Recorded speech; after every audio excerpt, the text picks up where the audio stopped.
अस्सलाम वालेकुम व्यूअर्स, खुशखबरी सीरीज़ की नई एपिसोड में खुशामदीद। मैं हूं आपका मेज़बान अब्दुर्रहमान।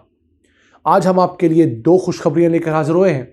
आज की पहली खुशखबरी तो ये है कि हुकूमत ने सस्ती बिजली पैदा करने के लिए एक अहम फैसला किया है कि न्यूक्लियर एनर्जी से 40,000 मेगावाट सस्ती बिजली पैदा की जाएगी।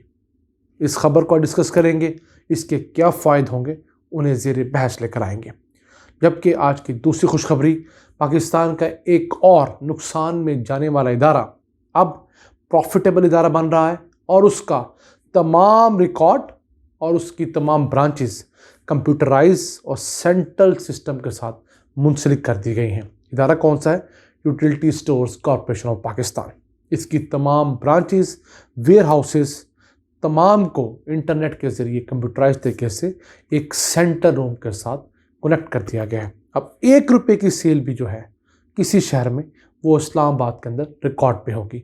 हर चीज़ कंप्यूटराइज रसीद के ज़रिए बेची जाएगी, कंप्यूटराइज रसीद के ज़रिए ख़रीदी जाएगी। इस अहम खबर को प्रोग्राम के दूसरे हिस्से में डिस्कस करेंगे, लेकिन पहले चलते हैं न्यूक्लियर एनर्जी, जो दुनिया भर में रिन्यूएबल एनर्जी का एक ज़रिया मानी जाती है और ये पूरा साल आप इससे बिजली पैदा कर सकते हैं। बहुत सस्ती बिजली होती है, इसको लगाने की कॉस्ट एक दफ़ा ज़्यादा ज़रूर होती है, लेकिन उसके बाद इससे सस्ती बिजली पैदा होती है। सोलर भी सस्ता है, लेकिन सोलर सिर्फ दिन के 8 घंटे 10 घंटे आपको बिजली देता है। विंड भी दिन के 8-10 घंटे जब हवा चल रही होती बिजली देती है। उसके अलावा जो हाइडल एनर्जी है, पानी, वो सिर्फ आपको गर्मियों में ज़्यादा बिजली देता है, सर्दियों में ना होने के बराबर। तो ये एक ऐसा सोर्स है जो सस्टेनेबल है, पूरा सीज़न आपको बिजली देता है। तो पाकिस्तान ने फैसला किया है कि सन 2050 तक 40,000 मेगावाट बिजली जो है वो न्यूक्लियर एनर्जी से पैदा की जाएगी। कोल की बजाय न्यूक्लियर को भी फोकस किया जाएगा और ये दुनिया भर का जो 2050 का मिशन है, net zero carbon dioxide emission का, उसके अंदर एक अहम कदम होगा। वैसे दुनिया का प्लान ये है कि 2050 तक दुनिया की टोटल इलेक्ट्रिसिटी का 25% जो है न्यूक्लियर से पैदा किया जाएगा। अगर देखें तो इस वक्त पाकिस्तान में न्यूक्लियर के 6 प्लांट्स जो हैं वो ऑपरेशन है, जो कि 2530 मेगावाट के हैं। एक और प्लांट कैनप 3 वो इंशाल्लाह अप्रैल मई सन 2022 के अंदर कंप्लीट हो जाएगा, जो कि 1100 मेगावाट का है। उसकी कंप्लीशन के बाद पाकिस्तान की जो टोटल इंस्टॉल्ड कैपेसिटी है न्यूक्लियर एनर्जी की, वो 3630 मेगावाट है और पाकिस्तान ने अगले 8 सालों के दौरान 5200 मेगावाट मज़ीद ऐड करने का फ़ैसला किया है और सन 2030 तक हमारी जो न्यूक्लियर एनर्जी की जो इंस्टॉल्ड कैपेसिटी होगी वो 8800 मेगावाट होगी, जिससे सन 2050 तक 40,000 मेगावाट किया जाएगा। ये कोई अनहोनी बात नहीं है। दुनिया भर में अब आवाज़ें उठ रही हैं कि न्यूक्लियर एनर्जी को फंड करने के लिए, सस्ता करने के लिए R&D की जाए और इसके साथ साथ फंडिंग सस्ती की जाए, ताकि पाकिस्तान जैसे जो दरमियाने दर्जे के ममालिक हैं वो न्यूक्लियर एनर्जी से भरपूर इस्तेफादा कर सकें। इसी के साथ न्यूक्लियर एनर्जी अब बहुत ज़्यादा सिक्योर हो गई है, बहुत महफूज हो गई है और इसके फ़वाइद अब बहुत ज़्यादा है, नुकसान बहुत कम। हम उम्मीद करते हैं कि इस अहम कदम से भी पाकिस्तान में जो एनर्जी की प्राइसेस हैं वो आहिस्ता आहिस्ता सन 2030 तक काफ़ी हद तक कम हो जाएंगी। इसी के साथ चलते हैं दूसरी अहम खुशखबरी की तरफ, तो वो है utility stores corporation of Pakistan, एक और नुकसान में जाने वाला इदारा, जिसके अगर मुलाजमीन की बात की जाए तो तकरीबन 9,500 मुलाजमीन इसके अंदर भर्ती किए गए थे, जबकि जो सैंक्शन पोस्ट थी वो 7,500 थी। 2,094 मुलाजमीन जितनी कैपेसिटी रखी गई थी, तादाद कानून में मौजूद थी, उससे ज़्यादा भर्ती किए गए थे। उनको निकाला गया तो मुख्तलिफ अदालतों से स्टे लेकर वापस बहाल हो गए। पाकिस्तान का एक अलमिया ये तो है। अब उसके अंदर एक अच्छी खबर ये आई है कि इसकी मुल्क भर में मौजूद जो 3,800 ब्रांचेस हैं यूटिलिटी स्टोर्स, जो कि इदारा चलाता है, याद रखिएगा, कुछ यूटिलिटी स्टोर जो है वो इदारा चलाता है जो 3,800 हैं। 1000 के करीब यूटिलिटी स्टोर जो हैं वो फ्रेंचाइज आम लोगों ने रखी है।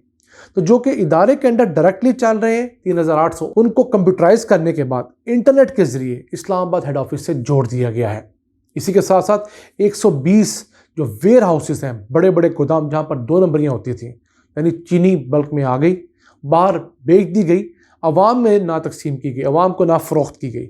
इस तरह आटे के साथ होता था, आपका कोई जानने वाला यूटिलिटी स्टोर में, तो आप जाकर सस्ता आटा वहाँ से ले आए, अवाम बेचारी रोती रहती थी। तो अब इस कंप्यूटराइज तरीके से ये होगा कि जो भी सेल्स होंगी और जो भी परचेजेस होंगी वो सारी की सारी कंप्यूटराइज रसीद के ज़रिए तय की जाएंगी। आप कुछ भी खरीदेंगे तो आपको हर ब्रांच कंप्यूटराइज रसीद देगी, और जो चीज़ परचेज की जाएगी बल्क में वो भी कंप्यूटराइज तरीके से की जाएगी। और इस्लामाबाद में बैठे हुए हाईअप्स को पता होगा कि हमारी किस ब्रांच के अंदर कौन सी चीज़ मौजूद है, कौन सी कम है।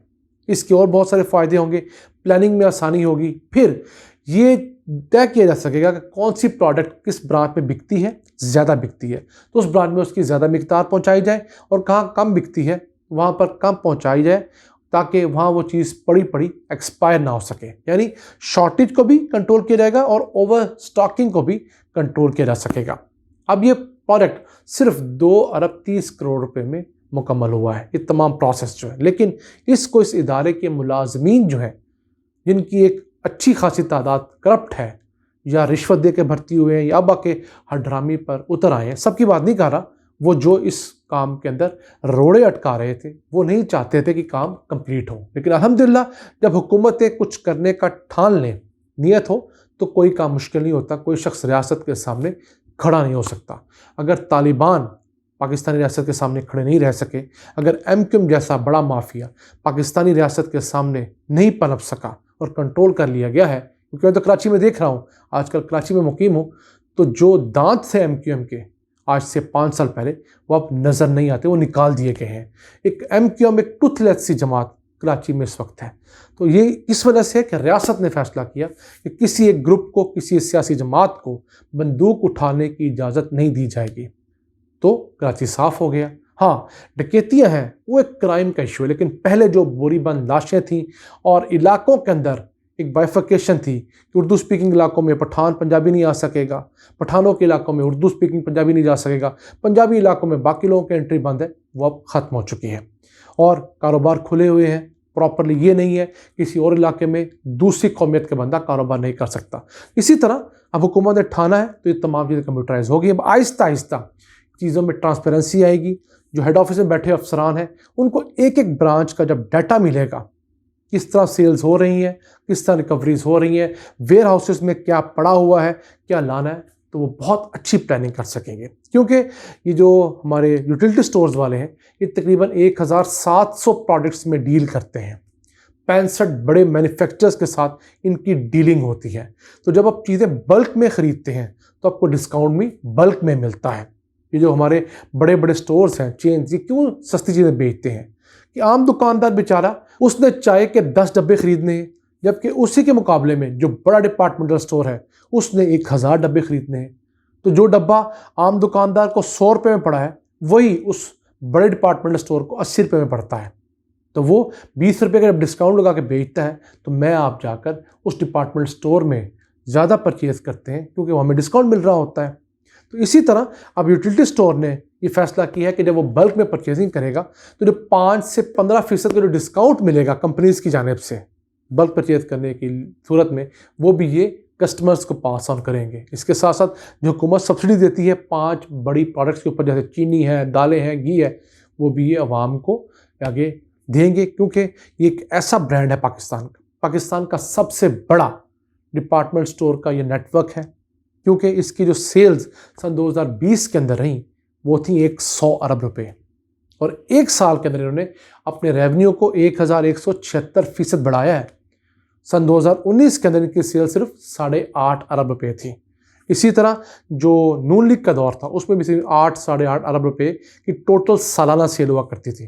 कहाँ 8.5 अरब रुपए और कहाँ 100 अरब रुपए। उम्मीद ये की जा रही है कि सन 2021 के जब फिगर्स कंपाइल होकर आएंगे तो यूटिलिटी स्टोर्स की जो सेल्स होंगी वो तकरीबन 130 से 150 अरब रुपए की होंगी। वो बड़ा जंप है। इन्हीं मुलाजमिन को खपाकर इनसे ज़्यादा काम लिया जा रहा है, नई भर्तियां बंद की गई हैं। तो उम्मीद करते हैं ये इदारा इंशाल्लाह इस रवां साल जो सन 2022 के अंदर मुकम्मल तौर पर नुकसान से बाहर आ जाएगा। इसमें जो चोरियां होती थी, लीकेजेस होती थी, लोग चीज़ें बाहर से ख़रीद कर और बाहर बेच दिया करते थे, उन तमाम चीज़ों पर कदगरें लगेंगी। क्योंकि इंसान तो चोरी करते हैं, कंप्यूटर नहीं करता। हाँ, कंप्यूटर चलाने वाला शख्स कर सकता है, लेकिन उसकी भी जो हैसियत होती है वो महदूद हो जाती है। अगर डाटा के अंदर 100 चीज़ें लिखी आ रही हैं तो उसको कितना का मैनिपुलेट कर लेंगे आप। फिर कंप्यूटराइज पर्ची के ज़रिए अब जब सेल करनी होगी आपको कैश काउंटर पे, तो आप कितनी की 2 नंबरी कर लेंगे, ये पॉसिबल नहीं होगा। कुछ आप पहले आप पूरा पूरा ट्रक चीनी का अपने मंजूर नज़र शख्स को बेच दिया करते थे। अब आप जब 5-5 किलो की रसीदें बनाकर बेचेंगे कि मैंने 5 किलो किसी को दिया, 2 किलो दिया, तो ट्रक बेचने में आपको महीना लग जाएगा। तो ये फ़ायदे हैं चीज़ों को कंप्यूटराइज करने के, डिजिटलाइज करने के। और इतना बड़ा 22 करोड़ का मुल्क है, इसको कोई भी दुनिया की हुकूमत, खा सऊदीया वाला शेख मोहम्मद ही क्यों ना आ जाए, इसको कम से कम 4 से 5 साल लगेंगे डिजिटलाइज करने में पूरे मुल्क को। तो ये हुकूमत भी कोशिश कर रही है। उम्मीद है सन 2025-26 तक पाकिस्तान का हर महकमा, हर सरकारी इदारा कंप्यूटराइज होगा, डिजिटलाइज होगा और हम एक वाकई डिजिटल पाकिस्तान देखेंगे। इन अल्फाज के साथ अपने मेज़बान अब्दुल रहमान को इजाज़त दीजिए। अल्लाह के पास।